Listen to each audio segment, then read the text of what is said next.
Bonsoir à tous, on se retrouve ce soir pour parler de votre place de chrétien dans le monde.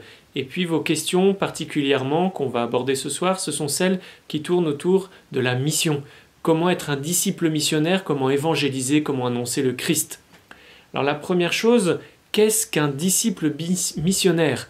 Comment être un disciple missionnaire? Alors un disciple missionnaire, c'est celui qui a trouvé la joie en suivant le Christ, celui qui se laisse transformer de l'intérieur par le Christ qu'il a rencontré et qui est son ami. Et alors il peut répandre cette joie autour de lui. En suivant Jésus, en se faisant son disciple, tu vas discerner les signes de sa présence dans ta vie. Tu vas apprendre à le connaître et à l'aimer.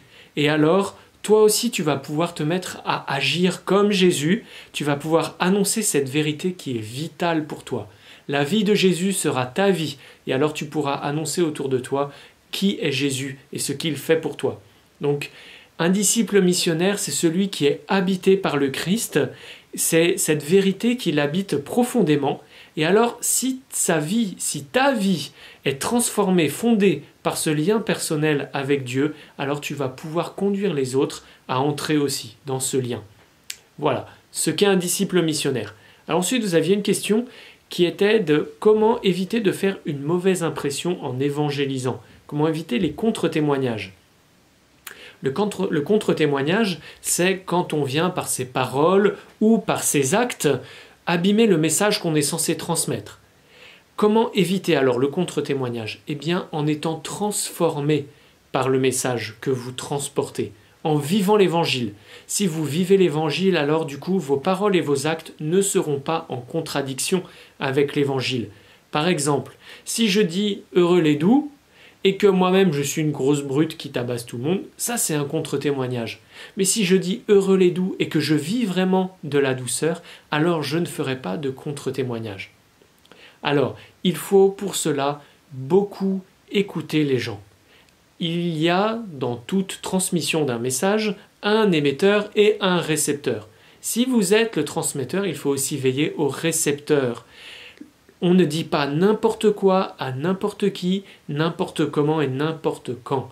On s'adapte, on adapte. Alors on n'adapte pas le contenu, mais on va adapter le volume, on va adapter les nuances, on va adapter les mots pour que ça puisse être reçu de la meilleure manière possible. Et pour cela, il faut connaître le récepteur, il faut connaître la personne qui est en face de vous. Il faut connaître leurs questions, il faut connaître leur vie, il faut connaître tout ce qui les concerne le plus possible. Et pour cela, il faut beaucoup écouter. Donc, comment éviter de faire un contre-témoignage?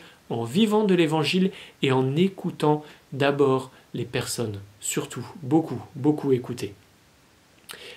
Une autre question que vous aviez était celle de l'image de soi quand on évangélise.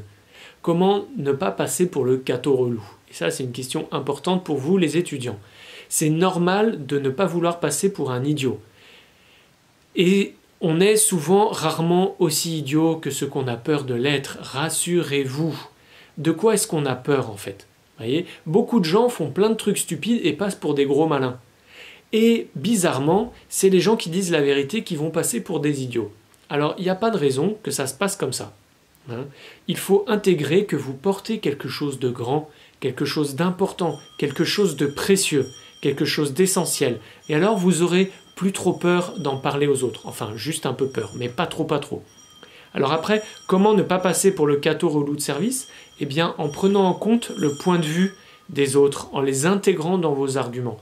Et surtout, en aimant ceux à qui vous parlez. Il n'y a pas de recette miracle.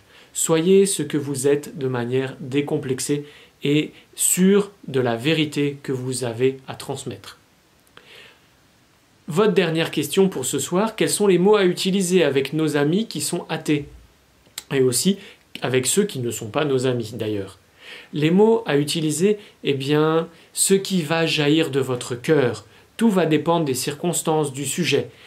Il y a des bonnes formations pour ça, vous pouvez aller sur le site d'Annunzio par exemple, il y a des bonnes formations pour cette question de l'évangélisation. Mais le plus important reste la prière pour les personnes que vous rencontrez. Quoi que vous ayez dit, c'est l'Esprit Saint qui va agir dans leur cœur, pas vous. N'importe quelle parole peut toucher.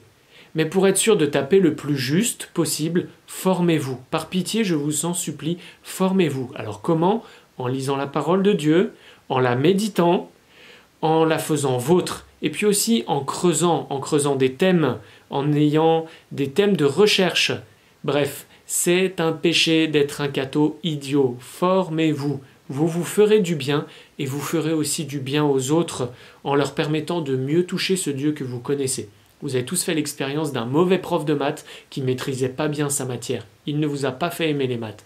Eh bien, de la même manière, si vous ne maîtrisez pas bien votre matière, vous ne ferez pas aimer cette vérité que vous voulez transmettre. Alors ne soyez pas de mauvais enseignants et formez-vous et alors vous ferez beaucoup de bien. Alors bon courage au boulot et puis à bientôt pour une nouvelle formation justement.